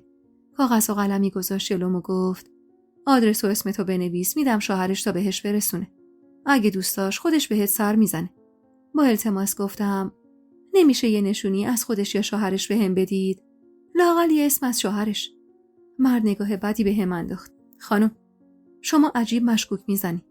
مگه نگفتی میدونی که زن پسرم مش شده؟ اون وقت چطور الان رد و نشونی از شوهرش میخوای؟ اصلا وایسا، من زنگ میزنم بیاد اینجا. ببینم تو کی هستی که آمارشو میخوای. وحشت قدمی به عقب برداشتم. سهرابو چسبوندم به خودم و با سرعت از مغازش بیرون زدم. مرد چند قدمی دنبالم کرد و صدام کرد. اما من اونقدر ترسیده بودم که با سرعت از اونجا دور شدم. کمی که از مغازش فاصله گرفتم، به خاطر نقنقای سهراب کنار مغازه ایستادم و کمی سهراب را از خودم فاصله دادم. بچم صورتش قرمز شده بود و حسابی کلافه بود. به سرعت ماشینی گرفتم و برگشتم خونه. اما اونقدر ترسیده بودم که قلبم تون تون میزد و نفسم به شماره افتاده بود. کار احمقانه‌ای کرده بودم. اگه شهناز پیداش میشد و منو بچه به بغل میدید، معلوم نبود چی به سرم میومد. بیشک به عمش خبر میداد و من دیگه تو اون شهر آرامش نداشتم. بعد اون ماجرا حتی جرئت نداشتم به تنهایی از نزدیک اون مغازه هم رد بشم. همش ترس اینو داشتم که اون مرد به طریقی بتونه پیدام کنه و آدرسمو به شهناز بده. سال نو شده بود و من سعی می‌کردم کمتر لباس تیره به تن کنم، چون به قول منیژه حق سهراب این نبود که مادرش رو مدام با لباسای تیره ببینه. از اون طرف سهراب داشت بزرگ می‌شد و من دلم نمی‌خواست تو خاطرات بچگیش همیشه مادرش رو غمگین و ناراحت به خاطر داشته باشه. گریه‌هام تو خلوت و تنهایی خودم بود و جلوی سهراب همیشه لبخند به لب داشتم. هوا که رفته رفته گرم می‌شد، کار ما هم از رونق می‌افتاد. مردم دیگه نیازی به لباس گرم نداشتن و فروش ما به کمترین حد ممکن می‌رسید. مدتی بود تو فکر یه کار دیگه بودم. کاری که فصلی نباشه و بتونم درآمد بیشتری داشته باشم. همش نگران آینده سهراب بودم. نگران زمانی که می‌خواست بره مدرسه. وقتی بزرگتر می‌شد و خواسته هاش بیشتر می‌شد. حتی دلم می‌خواست بچم که بزرگتر شد از اون محله برم و بتونم یه خونه دربست و نقلی بگیرم، اما اینا همه رویا و خیال بود. چون من به تنهایی از پس همچین هزینه‌هایی بر نمی اومدم. بعد از مدتی با هم فکری آسیه خانم تصمیم گرفتم خیاطی یاد بگیرم. آسیه خانم مادر 2 دختری بود که همسرش مدت‌ها پیش فوت شده بود و اموراتشون رو با خیاطی می‌گذروند. اما به خاطر درد گردن و مچ دستش زیاد نمیتونست پای چرخ بشینه و اکثر مشتریاش رو رد می‌کرد. واسه همین یه سری خورده کاریا رو یادم داده بود تا هم کمک حالش باشم، هم بتونه سفارشای بیشتری بگیره. درسته درآمد خیاطی زیاد نبود، اما میتونستم خرج خورد و خوراکمون رو بدم و تو این فاصله به شغل بهتری فکر کنم. چند باری هم که عادل اومده بود به سهراب سر بزنه، سربسته بهش گفته بودم دنبال یه کار ثابت با یه حقوق ثابتم. اونم قول داده بود واسم پیگیر بشه، اما هنوز ازش خبری نشده بود. از اون طرف مدتی بود انگار از صرافت افتاده بود و فهمیده بود هیچ آینده‌ای در کنار من نداره. یادمه بالاخره بعد از کلی پرسجو درست تو اولین روزهای 1 سالگی سهراب بود که تونستم با کمک یکی از دوستای عادل توی درمانگاه کوچیک حاشیه شهر به عنوان منشی مشغول به کار شم. تو همون درمانگاه هم کار تزریقات و پانسمان و یه سری کارهای ساده درمانی رو یاد گرفته بودم. و از صبح تا نزدیکای غروب اونجا بودم و غروب شیفت و تحویل همکارم میدادم و برمیگشتم خونه. گاهی سهرابو با خودم میبردم سر کار، گاهی هم منیژه خانم ازش مراقبت میکرد و من تمام تلاشمو میکردم تا کارمو درست انجام بدم و بتونم پسندازی برای روز مبادا جمع کنم. 2 ماهی از شروع کارم گذشته بود و یه روز که داشتم از سر کار برمیگشتم چشمم به عادل افتاد. با لباس نو و مرتبی اومده بود دنبالم. منم خسته و کلافه از گرمای اون ساعت از روز داشتم با قدم‌های بلند به سمت خونه میرفتم که عادل صد راهم شد. به خاطر پیدا کردن شغلی که ازش بی نهایت راضی بودم بهش مدیون بودم. واسه همین با روی خوش جواب سلامش رو دادم. عادل اشاره‌ای کرد تا سوار ماشین شم و خودش گفت چرا پیاده میرید خونه خانم جان؟ اونم تو این گرما. لبخند تلخی زدم و گفتم همینجوری. گفتم یکم هوا بخورم.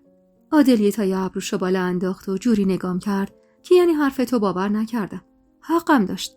آخه کدوم آدم عاقلی تو گرمای تیرما هوس پیاده روی به سرش میزد که من دومیش باشم. کلافه گفتم هزینه کرایه تاکسی بالاست. ترجیح میدم اون پولو پس انداز کنم. صبح یکم زودتر بیدار میشم، عصرم یکم دیرتر میرسم.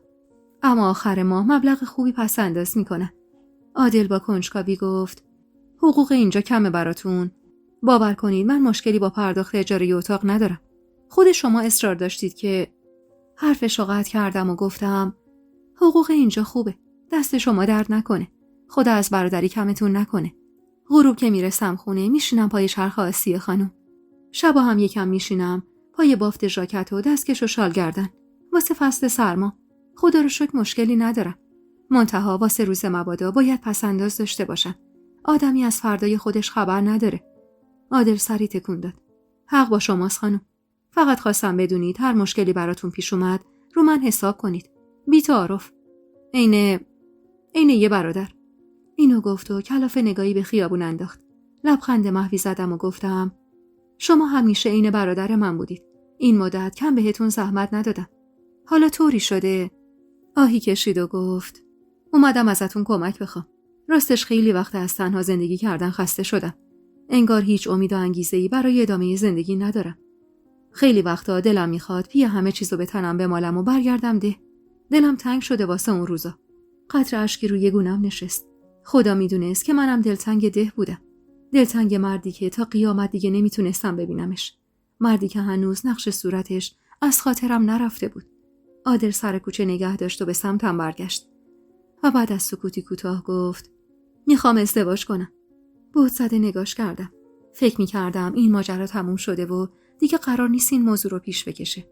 واسه همین شد که گفتم اما من که حرفمو قطع کرد و گفت از خودم بود شما موافقت کنید. میدونید که چقدر سهراب رو دوست دارم. اما میدونم برای شما سخته که بعد از خانزاده با مردی شبیه به من ازدواج کنید. سری گفتم بحث این حرفا نیست آقا عادل. من بارها دلایلم رو برای شما گفتم. عادل گفت دختر صاحبکارم. چند باری اومده کارگاه. اسمش محدث است. تقریبا 18-19 ساله میزنه. دختر خوبیه. گاهی میاد غذای اوستا رو میده و میره. نمیگم عاشقشم. اما خب دوستش دارم خانم. دختر خوبیه. 1-2 باری که چش تو چش شدیم فهمیدم اونم بیمیل نیست نسبت به من. من که تو این شهر کسی رو ندارم. گفتم اگر میشه شما واسم پا پیش بذارید تا بعد یه جوری خودمو برسونم ده و پدر و مادرمو بیارم. لبخندی زدم و خوشحال گفتم هر کاری از دستم ساخته باشه مطمئن باشید دریغ نمی‌کنم. اگه دوست دارید آدرس خونه‌ش رو بدید تا واسه آشنایی اولیه پا پیش بذارم که اگر انشاءالله جواب مثبت دادن شما برید دنبال خانواده‌تون. اینو گفتم و دست روی دستگیره در گذاشتم و با حسرت ادامه دادم کاش منم میتونستم برگردم ده. میترسم حسرت یه بار رفتن سر مزار کیومرث خان تا ابد به دلم بمونه. عادل با صدایی مغموم گفت خدا رو چه دیدید خانم جان؟ شاید موقعیت جور شد و شما هم تونستید حداقل مخفیانه سری به ده بزنید. از فکر رفتن به ده شوقی کل وجودمو گرفت. احمقانه بود. اما من هنوز ته قلبم باور نداشتم که کیومرث فوت شده. هنوز امید داشتم همه چیز دروغ باشه و تا خودم با چشمای خودم مزارش رو نمیدیدم باورم نمیشد. منیژه اما معتقد بود چون من نتونستم با جسم بیجون کیومرث خداحافظی کنم و به چشم خودم ندیدمش واسه همین باورم نمیشه. وگرنه کیومرث قطعاً مرده. اون روز عادل آدرس صاحب کارش رو داد و قرار شد من با هماهنگی یه روز بهشون سر بزنم و ماجرای دلباختگی عادل رو براشون بگم تا اگر جواب اولیه‌شون مثبت بود تو مرحله بعد عادل با خانواده‌اش برای خواستگاری بره. وقتی ماجرای خواستگاری رو واسه منیژه گفتم سری به نشونه افسوس تکون داد و گفت اینم از دست دادی. زنده باشم و پشیمونی تو ببینم. محلش ندادم و گفتم اینو ول کن. با هم میای تو هم. آخه من اصلا بلد نیستم این جور جاها باید چی بگم. هرچی نباشه تو تجربت بیشتره. منیژه قرولند کنم باشه ای گفت و سهرابو بغل کرد تا غذاشو بده. فردای اون روز از محل کارم که خط تلفن داشت با منزل آقای ثابتی که شمارش رو عادل به هم داده بود تماس گرفتم و با خانم آقای ثابتی چند کلمه ای صحبت کردم و اجازه خواستم تا برای امر خیر مزاحمشون بشیم و اون که معلوم بود انتظار این تماس رو داشته با روی خوش اجازه داد تا به دیدنشون بریم و اینطور شد که بعد از تموم شدن کارم همراه منیژه راهی خونه‌شون شدیم. خونه آقای ثابتی توی یکی از خیابونای معروف و گرون شهر بود. از وقتی منیژه آدرس رو دیده بود 1000 بار گفته بود خونه سجادم تو همون خیابونه و اگر من بخوام میتونم سریم به خونه اون بزنیم. من اما زیاده هم به دهنش نمیذاشتم تا خودش این بحث بی نتیجه رو تموم کنه. توی یه کوچه پهن و پردرخت یه خونه ویلایی تقریبا نوساز بود که در زرشکی رنگی داشت و از آدرس مشخص بود خونه آقای ثابتی. برام سوال بود چطور همچین خانواده‌ای راضی می‌شدن دخترشونو با عادل بدن. نه که عادل مرد بدی باشه. نه، برعکس جوون چشم‌پاک و با محبتی بود. اهل کار بود و زبر و زرنگ.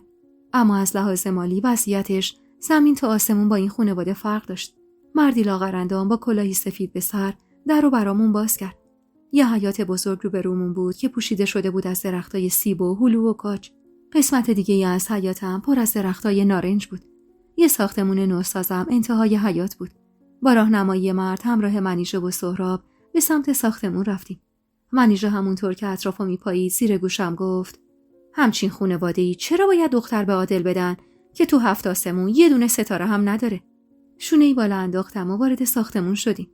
با دیدن تجملات خونه واقعا دهنم باز مونده بود. چطور ممکن بود یه نجار همچین خونه و زندگی داشته باشه؟ روی مبلای سبز رنگ خونه نشستیم. کمی بعد صدای قدمایی به گوش رسید و زنی قد بلند با پیراهنی تا زیر زانو و موهایی روشن وارد سالن شد. زنی حدوداً 60 ساله به نظر می اومد اما سر حال و قبراق بود. فشاری به بازوی منیژه که با دهن باز به اطراف نگاه می کرد آوردم و مجبورش کردم بشینه. قدسی خانم روبرومون نشست و پا روی پا انداخت و کسی رو صدا زد تا از همون پذیرایی کنه. واقعا نمیدونستم چی بگم. عادل نگفته بود قراره به همچین خونه مجللی بیان. زن با خوشرویی گفت خیلی خوش اومدید. شما با آقا عادل چه نسبتی دارید؟ دست باچه گفتم آقا عادل صمیمی‌ترین دوست همسر منه. بعد از فوت همسرم خیلی بهمون کمک کرد تا مستقل بشیم. زن سری تکون داد و گفت چند باری برای خونه خرید کرده دیدمش. جوون خوب و سر به زیری به نظر میاد. گفته بود خانواده‌اش روستا زندگی میکنن. اینو گفت و لبخندی روی لبش نشوند و ادامه داد محدثه کوچکترین دختر منه. من 40 ساله بودم وقتی محدثه رو آبستن شدم. دخترم تحصیل کرده است. دیپلم داره. گلدوزی و نقاشی بلده. آشپزیش حرف نداره. نگاه به سر و وضع زندگی ما نندازید. ما تازه چند سال از خونه سابقمون به اینجا نقل مکان کردیم. بچه‌های من همه طعم نداری رو چشیدن. پرتوقع نیستن. منیژه که دید من سکوت کردم و نمیدونم باید چه حرفی بزنم، مجلس رو به دست گرفت و گفت خیلی هم عالی. انشالله خدا حفظتون کنه. صدا نمیزنید ما عروس خانم رو ببینیم؟ قدسی خانم بیمیل دخترش رو صدا زد. کمی بعد از پشت سر ما صدای قدمایی به گوش رسید. با شوق به عقب برگشتم و با دیدن دختری قد بلند که پای چپش رو به دنبال خودش میکشید و سیاهی یه چشمش به طرز عجیبی سفید بود، برای لحظه‌ای شوکه شدم. با فشاری که منیژه به هم آورد از جا بلند شدم و با لبخندی که به زور روی لبم نشونده بودم با محدثه سلام و احوال پرسی کردم. قدسی خانم که متوجه بهت ما شده بود اخم ظریفی کرد و گفت فکر کردم آقا عادل در مورد مشکل محدثه جان بهتون گفته. اگر مخالفتی دارید بهتره همین اول بگید. معذب گفتم نه، به من چیزی نگفته بودن. حقیقتا فکر میکنم چون این مورد براش اهمیتی نداشته به همون نگفتن. آقا عادل ماشاءالله خودش عاقل و بالغه. منم کاری نیستم که بخوام موافق یا مخالف باشم. من فقط به عنوان یه آشنا اومدم تا باهاتون صحبت کنم. اگر شما میل به این وسط دارید آقا عادل بره و خانواده‌اش رو خبر کنه. منیژه هم با زبون بازی مشغول تعریف از محدثه شد. حقیقتا دختر زیبا و ظریفی بود و بی‌انصافی بود اگر به خاطر نقصش اونو از یه زندگی عادی محروم می‌کردن. قدسی خانم خوشحال از تعریفای منیژه پا روی پا انداخت و گفت راستش ما 3 سالی هست نقل مکان کردیم به این خونه. ثابتی شوهرمو میگم. سر ازدواجش با من از خانواده طرد شده بود. تک به سر خونه بود. اونقدر جنم داشت که خودش زندگیش رو ساخت. وضعمون قد الان خوب نبود، اما دستمون به دهنمون میرسید. بعد از فوت پدر شوهرم این خونه و چند تا ملک دیگه به ما به ارث رسید و وضعمون بهتر شد. واسه همینه که میگم ما هم طعم نداری رو چشیدیم. تعارفم که نداریم با هم. من خودم چند باری عادل خان رو دیدم. جوون خوبیه. چشم و دل پاکه. ثابتی هم دستشو میگیره و میتونه خونه و زندگی خوبی واسه محدثه جان فراهم کنه. صحبت کردن رو به منیژه سپرده بودم و خودم فقط شنونده بودم. خیلی راحت تر از چیزی که فکر میکردیم جواب بله دادم بهمون و قرار شد 1 ماه دیگه که هوا بهتر شد مجلس خواستگاری اصلی با حضور خانواده عادل برگزار بشه. از خونشون که بیرون اومدیم منیژه پشت چشمی نازو کرد و با طعنه گفت والا با این دخترشون از خودشونم باشه یه جوون سالم عین عادل بشه دومادشون. اخمی کردم و گفتم نگو اینجوری منیژه. دختر عین ماه بود. عیبش که دست خودش نبود. بعدم مهم دل آدماست. بقیه‌اش همه گذراست. منیژه بعد از در اومدن از خونه آقای ثابتی اصرار داشت سری به خونه سجاد بزنیم. اما با مخالفت و دلخوری شدید من روبرو شد و مجبور شد تا ماشین بگیره برگردیم خونه. شب بود که عادل برای گرفتن جواب اومد خونه. وقتی بهش گفتم نظر خانواده‌اش مثبت بوده و خودش هم بیمیل به این وسط نبوده، لبخندی روی لبش نشست و گفت پس به همین زودیا باید برم ده. فقط نمیدونم بعد از این همه وقت هنوز خان دنبال منه یا نه. کمی فکر کردم و گفتم کاش میشد منم بیام. عادل از جا بلند شد و گفت بذارید اول من برم سر و گوشی آب بدم. اگر شرایط مناسب بود سری بعد شما رو با خودم میبرم. و اینطور بود که قرار شد عادل 1 هفته دیگه کاراشو جمع و جور کنه و سری به ده بزنه. تو اون 1 هفته من هر شب اما کابوس میدیدم. وحشت این که عادل گیر بیفته و جای ما رو لو بده و سهراب ازم بگیرن داشت دیوونم میکرد. منیژه راست میگفت. محال بود بتونم حتی ثانیه‌ای از سهراب دور بمونم. یکی از آخرین روزهای تیر ماه بود. دقیقاً عصر روز پنجشنبه و عادل بعد از کلی سفارش راهی ده شده بود. 1000 بار بهم قول داده بود حتی اگر گیر بیفته هم جای منو به خان لو نمیده. اما بازم دل من آروم و قرار نداشت. جوری که از شدت دلهره مدام دلپیچه داشتم. منیژه با دیدن حال روز پریشون من سهراب با بغل گرفت و گفت نکن اینجوری با خودت محجبین. هنوز هیچی نشده عزا گرفتی؟ اصلا شاید بعد از این همه وقت دیگه کسی دنبالش نباشه. اینقدرم شیر هرس و جوش به این بچه نده. به خدا که گناه داره. دلم پر بود. زدم زیر گریه و گفتم حال منو نمیدونی منیژه. به خدا از فکر و خیال دارم دیوونه میشم. همش کابوس میبینم. وای منیژه، اگه گیر بیفته چی؟ اگه بیان بچه‌مو ازم بگیرن چی؟ منیژه کلافه نشست کنارم و گفت تو که اینقدر نگرانی بهتر نیست تا برگشت عادل جایی مخفی بشی؟ اگر برفرض گیر افتاده و جای تو رو لو داد و اومدن اینجا ما همه انکار میکنیم. اصلا انگار محجبینی وجود نداشته. کمی فکر کردم و گفتم خب کجا مخفی شم؟ اصلا کجا رو دارم که برم؟ منیژه مکسی کرد و گفت خونه سجاد. عادل هیچ اسم و آدرسی ازش نداره. جز من هیچ کسی نمیدونه خونش کجاست. منم که میدونی. جونمو میدم ولی تو رو دست این قوم نمیدم. من با سجاد حرف میزنم سربسته بهش میگم. اون خودش بچه داره. درک میکنه تو رو. مطمئنم کمکت میکنه. اونقدر مستعسل بودم و ترسیده بودم که بی هیچ مقاومتی قبول کردم، اما با تردید گفتم خب اگر قبول نکرد چی؟ اصلا اگر رفتم و فکر و خیالی با خودش کرد چی؟ منیژه با حرص گفت الان تو این شرایط فکر و خیال سجاد مهمه یا امن بودن جای تو و این بچه؟ اصلا من بهش میگم چند روزی خودش بره خونه ی آقاش. یه زن و مرد مسنم تو قسمت سرایداری خونش زندگی میکنن. تو بمون اونجا. خودش میره خونه ی آقاش. الکی هم تعارف نکن. الان مهمتر از هر چیزی امنیت تو و این بچه است. اینو گفت و بدون پرسیدن نظر نهایی من چادرش رو سر کرد و گفت میرم حضوری باهاش حرف بزنم. تو هم انقدر فکر و خیال نکن. تو اون خونه جات از همه جا امن‌تره. باشه‌ای گفتم و مشغول بازی با سهراب شدم تا منیژه بره و برگرده. غروب بود که منیژه برگشت. خنده به لب داشت و مشخص بود تونسته رضایت سجاد رو بگیره. به محض اینکه رسید کیف منو از پشت پرده برداشت و گفت یالا محجبین، بلند شو وسایلتو جمع کن. سجاد دم در منتظره. سیلی به صورتم کوبیدم و گفتم خدا مرگم بده. اونو کشوندی تا اینجا؟ چه اشکالی داره؟ خودش خواست. خیالت راحت. بهش گفتم این دوست من مغز سرش نیست. هیچ جوره هم به ازدواج با تو رضایت نمیده. تو هم بگرد دنبال یکی دیگه.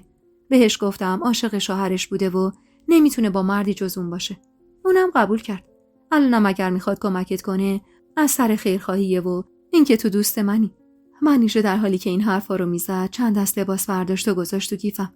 چند تا از اسباب بازیای سهراب رو هم تو کیف گذاشت و گفت پاشو دیگه. همینجور نشستی منو نگاه میکنی چرا؟ سریع از جا بلند شدم. چادری سرم کردم و صورتم و کیپ تا کیپ پوشوندم. سهراب رو هم بغل گرفتم و نگران گفتم کارم چی میشه؟ عادل آدرس اونجا رو داره. منیژه کمی فکر کرد و گفت فردا صبح زود برو اونجا بگو یکی از اقوامت فوت شده نیستی. بگو یه هفته مرخصی میخوای. تهش مرخصی نمیدن که به درک میگردی دنبال یه کار دیگه. روزی رسون خداست جونم. نگران نباش. با دلداریای منیژه کمی دلم آروم گرفت. در برابر امنیت خودم و سهراب اون کار واقعا ارزشی نداشت. منیژه اجازه نداد همسایه ها منو ببینن. گفت بهشون میگم شبونه وسایلتو جمع کردی و رفتی تا اگر کسی اومد اینجا و سراغ تو گرفت همه بگیم ازت خبری نداریم و اونا هم باور کنن. ماشین آبی رنگی درست جلوی در ایستاده بود و سجاد تکیه داده بود به دیوار. ما رو که دید دستی به صورتش کشید و محترمانه به سمتمون اومد. شرمنده ازش معذرت خواهی کردم. در عقب و باز کرد و گفت نگید اینجوری خانم. من خودم بچه دارم. میدونم آدم واس خاطر بچهش دست به هر کاری میزنه. ازش تشکر کردم و سوار ماشین شدم که منیژه نگران گفت سجاد دیگه بهت سفارش نکنم جون تو و جون دوست من و پسرش. خیال کن خواهر خودته. کمتر از یه هفته دیگه خودم میام دنبالش. و بوسه‌ای به گونه سردم زد و محکم سهراب و بغل گرفت و با بغض گفت برو خدا پشت و پناهتون. از هیچی هم نترس. خیالم که راحت شد عادل بی درد سر برگشته خودم میام دنبالت. باشه‌ای گفتم و ازش خداحافظی کردم.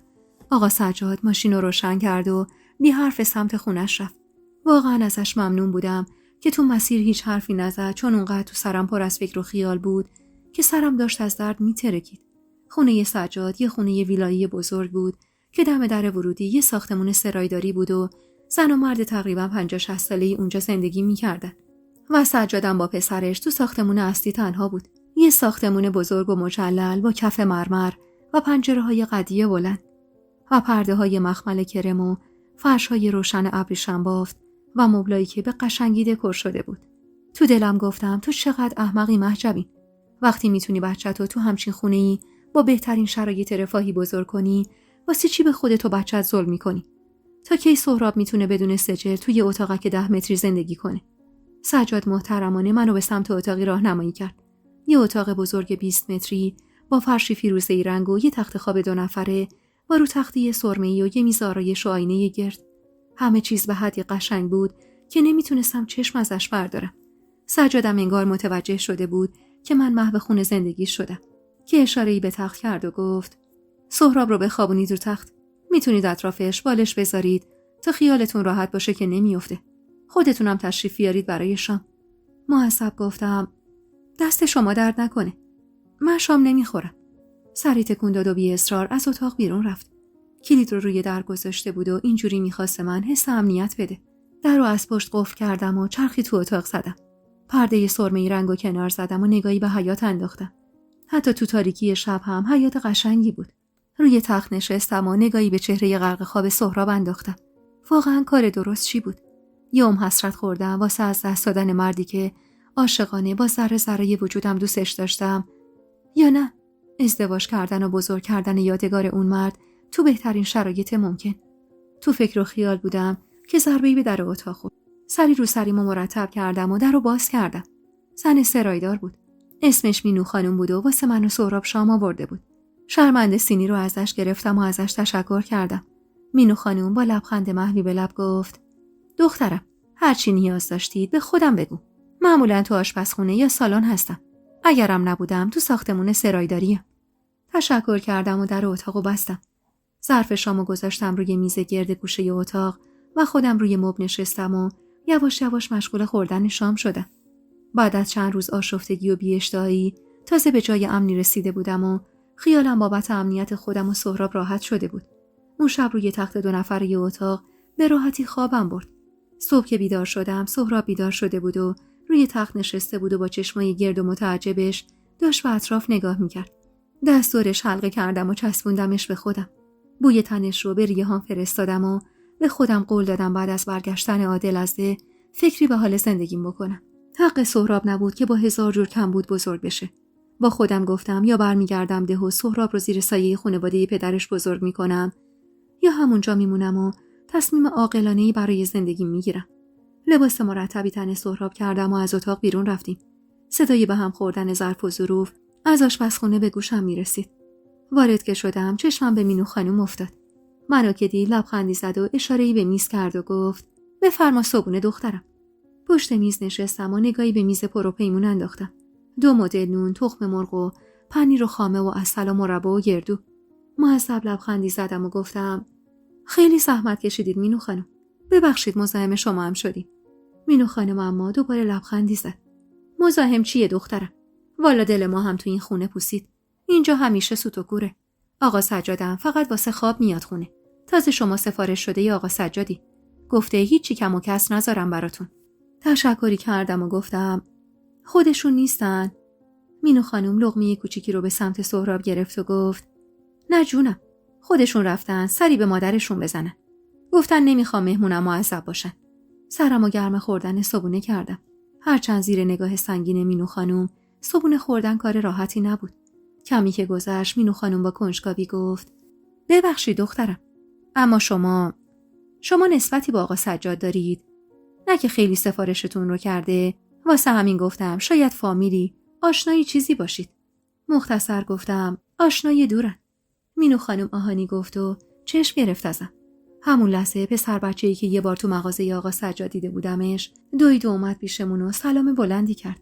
مینو خانم با محبت جواب سلامش رو داد و صندلی رو براش بیرون کشید. لبخندی بهش زدم و جواب سلامش رو دادم.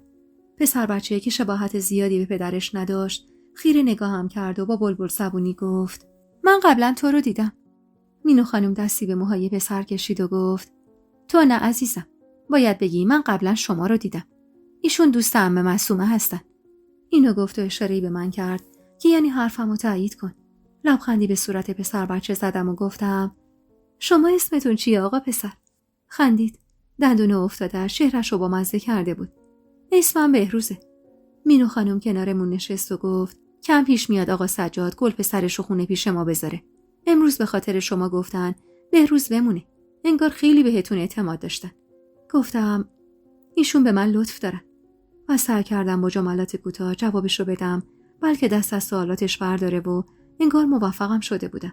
بعد از صبحونه بهروز کلی اسباب بازی‌های گرون قیمت از اتاقش آورد تو سالن و با سهراب مشغول بازی شدن. اسباب بازی‌های خارجی که من تا اون روز مثلشون رو ندیده بودم. الهی بمیرم. بچه‌م اونقدر از دیدن اون اسباب بازی‌ها خوشحال و حیرت زده بود که خنده از لبش دور نمی‌شد. منم گوشه‌ای نشسته بودم و از دور مراقبشون بودم. و تازه اونجا بود که فهمیدم سهراب هیچ وقت اینقدر خوشحال نبوده. هیچ وقت اینقدر اسباب بازی در اختیارش نبوده. با وجود تمام تلاشای من برای فراهم کردن رفاه سهراب، من هیچ وقت نمیتونستم حتی همچین میز صبحونه‌ای برای بچم حاضر کنم. اون روز احساس میکردم تو دوراهی بدی گیر کردم. از طرفی بعد از گذشتن از اون همه دردسر و ماجرا واقعا جون شروع یه زندگی جدید رو نداشتم. اما از طرف دیگه نمیخواستم سهراب تو زندگیش کمبودی داشته باشه و من به تنهایی نمیتونستم بچه‌مو به هر چی که میخواد برسونم. بچه‌ها 1 ساعتی تو سالن بازی کردن و منم برای بهروز چند تا نقاشی کشیدم تا رنگ کنه و سرش گرم بشه. بعدم بهروز دست سهرابو گرفت و به سمت حیاط رفتن.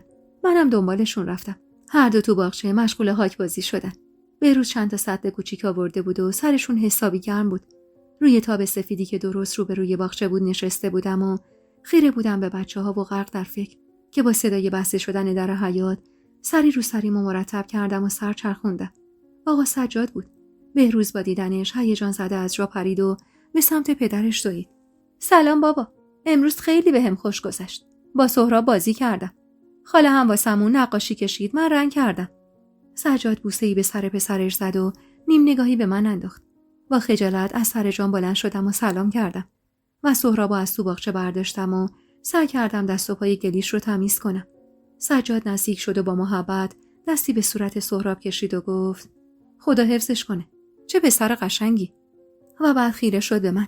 معذب سرمو پایین انداختم. سجاد متوجه معذب بودنم شد و گفت نهار گرفتم. تشریف بیارید داخل. سهراب بغل باز کرد تا بره بغل سجاد. خواستم مانعش بشم، اما سجاد با محبت سهراب رو با یه دست و بهروز با یه دست دیگه‌اش بغل گرفت و گفت زحمت آوردن نهار با شما. سری پاکت‌های نهار رو برداشتم و پشت سرش راه افتادم. بچه‌ها ذوق زده بودن از اینکه هر دو تو بغل سجاد هستن. از پشت سر نگاهشون کردم. کاش میتونستم تصمیم درستی برای زندگیم بگیرم. اما نمیتونستم. من هیچ رقمه بعد از کیومرث نمیتونستم به ازدواج فکر کنم.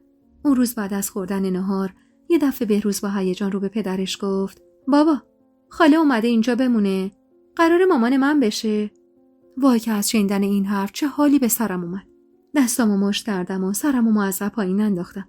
سجاد خیره نگام کرد و بوسه‌ای به سر بهروز زد و گفت نه بابا جان، خاله خودش خونه داره. فقط قراره چند روزی مهمون ما باشه. به بهونه خوابوندن سهراب تنهاشون گذاشتم. وارد اتاق که شدم با حال خراب روی زمین نشستم و زدم زیر گریه. دلم هیچ جوره یه دله نمیشد. نمیتونستم خاطرات کیومرث رو فراموش کنم و به زندگی جدید حتی فکر کنم. شاید چند سال دیگه میتونستم. اما اون لحظه هرگز. من هنوز تو رویا و خیال با کیومرث بودم. هنوز شب قبل از خواب باهاش حرف میزدم. هنوز ته قلبم امید داشتم کیومرث زنده باشه و روزی بتونم برگردم پیشش.